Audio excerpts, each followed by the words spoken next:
आदाब, मैं हूं सफदर रिजवी। आप देख रहे हैं लाइव एक्सप्रेस चैनल। आपसे गुजारिश है कि इस चैनल को सब्सक्राइब करें, लाइक करें, शेयर करें और कमेंट करें। अब देखें एक अहम खबर। जब जब वफ़ को बचाने का दावा करने वाले अपने मुखात की खातिर घरों में कैद हो गए तो कोई ना कोई सामने आ गया। लगता है आज वफ़ सादरा को बचाने के लिए मौलाना सैफ अब्बास ने उठ खड़े होने का फैसला कर लिया है, क्योंकि वफ़ की जायदाद बचाने का दावा करने वाले चूहों की बिलों में घुस गए हैं। इसीलिए वफ़ की ज़मीनों पर भरी दोपहरी में कब्जा हो रहा है। दुख की बात यह है कि वक्फ बोर्ड के चेयरमैन और कौम के फर्जी रहबर भी पल पल की खबरें पाने के बावजूद तमाशा देख रहे हैं और कौम को गुमराह कर रहे हैं। मोहानी स्थित वफ़ सादरा की ज़मीन पर कब्जा लगातार हो रहा है और बुलडोज़र चल रहा है। पूरा मामला क्या है, हम इसकी न सिर्फ तफसील पेश करेंगे बल्कि ये भी बताएंगे कि इसके मुतवल्ली किस तरह से इस वफ़ को बर्बाद कर रहे हैं। लेकिन मौलाना सैफ अब्बास का कहना है कि उन्हें कुछ नहीं पता था। अब जब पता चला है तो वे जल्द ही मौके पर जाएंगे और जो भी हो सकेगा इस वक़्फ को बचाने के लिए करेंगे। वक्फ मालिकी का लाखों रुपया हड़पने वाले मौलाना कल्बे जवाद ने 4 दिन पहले अचानक जब प्रेस कॉन्फ्रेंस बुलाई तो ऐसा लगा कि शायद उनके सोई हुए ज़मीर ने उन पर लानत मलामत करके उन्हें झिझोड़ दिया है और शायद अब वे पुराने अंदाज में दिखें। प्रेस कॉन्फ्रेंस हुई, उनके साथ उनका दलाल शमील बाबरची भी था जो अपने को वक़्फ बचाने वाला बताया करता है। प्रेस कॉन्फ्रेंस में मौलाना जवाद ने बताया कि भाजपा के शासनकाल में बहुत गलत हो रहा है, वफ़्फ की लूट मची है, डीएम करोड़ों की कमाई कर रहे हैं। इतना ही नहीं, उन्होंने डीएम से ये भी पूछ लिया कि ये सब उनके अब्बा का है क्या। इसके अलावा उन्होंने कहा 20 सितंबर को वे डीएम के घर पर व्हील चेयर से जाएंगे और हिसाब किताब लेंगे और प्रोटेस्ट करेंगे। इस ऐलान के बाद से ही वे लोग जो उन्हें अच्छी तरह जानते थे उन्होंने कहना शुरू कर दिया कि कोई नया सौदा हुआ है या कोई नई प्लानिंग है। 20 सितंबर से पहले ही ये सब कुछ टाएं टाएं फिश हो जाएगा और डील हो जाएगी। उनके करीबी रहे एक सज्जन ने कहा कि मौलाना जवाद ने सियासत में माने जाने वाले माविया का भी कान काट दिया है। अगर माविया जिंदा होते तो वे इन्हें अपना उस्ताद मान लेते। उनका कहना था कि सिर्फ एक बयान से मौलाना जवाद का काम हो जाएगा। इसके बाद वे प्रदर्शन की कॉल वापस ले लेंगे और वफ़ की ज़मीन पर बुलडोज़र भी चलेगा और कब्ज़ा भी होगा। आज उनकी बातें 100% सही साबित हो रही हैं। वहाँ से ढेरों लोगों ने फ़ोन करके बताया कि भरी दोपहरी में वफ़ सादरा की ज़मीन पर बुलडोज़र चल रहा है और पेड़ काटे जा रहे हैं। इसकी खबर मौलाना जवाद को दे दी गई है, लेकिन उनके कान में जू नहीं रेंग रही है।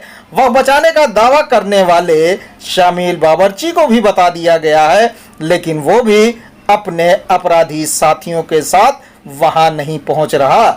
वक्फ बोर्ड के चेयरमैन अली जैदी को भी बताया जा चुका है, लेकिन वे भी कोई कार्रवाई नहीं कर रहे हैं।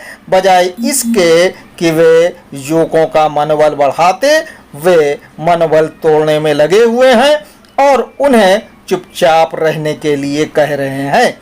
इस वक्त के मुतवल्ली डॉक्टर बाकर भी लोगों को गुमराह कर रहे हैं कि मुकदमा कर दिया गया है, 29 सितंबर को सुनवाई होगी।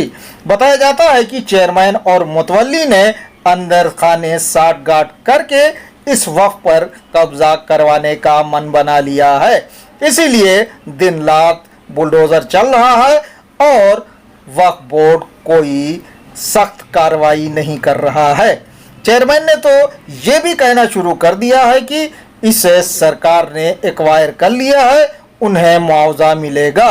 सवाल ये उठता है कि आज जब जमीन सही सलामत है तो उस पर कब्जा क्यों हो रहा है और किस एक्ट के हिसाब से हो रहा है, क्योंकि वक्फ एक्ट के हिसाब से इस पर कोई भी कब्जा नहीं कर सकता। वक्फ बोर्ड और इसके मुतवल्ली खुलकर इसका विरोध क्यों नहीं कर रहे हैं? चेयरमैन युवकों को गलत मैसेज क्यों भेज रहे हैं? देखें इस कब्जे के विरोध में काम कर रहे युवकों को चेयरमैन किस तरह के मैसेज भेज रहे हैं। ये भी देखें कि इस वक्फ की 27 बीघे पर लगे हरे पेड़ों को किस तरह काटा जा रहा है।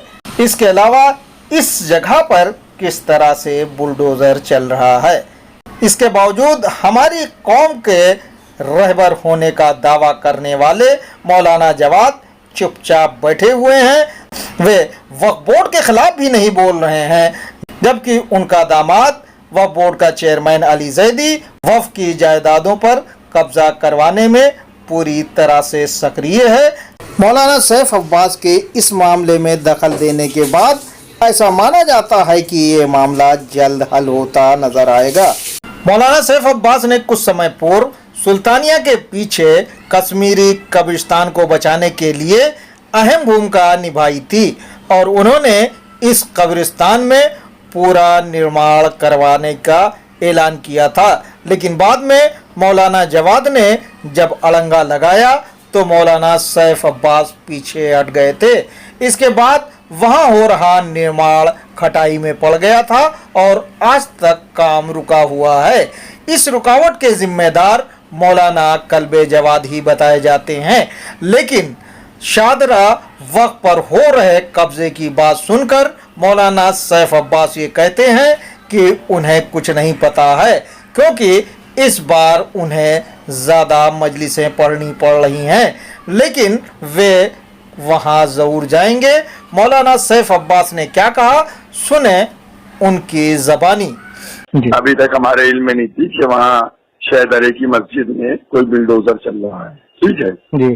और हालांकि कल जो जनाब का वो बयान भी आया है कि उसमें जो है वो नपाई होगी। अब कैसे चल रहा है, क्या चल रहा है, हम किसी को भेजेंगे, मालूम करवाते हैं, देखते हैं सब चीजें।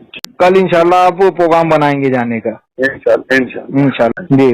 मैंने कहा था कि भैया मौलवियों को छोड़ दो, अब तुम कौम के कुछ अफराद पढ़े लिखे, डॉक्टर्स, इंजीनियर, प्रोफेसर, लेक्चरर निकल के आके इस कामों को संभाल लो, और मौलवी जो है मजबूरन उन लोगों के पीछे चलने लगेंगे जो आदमी काम करेगा।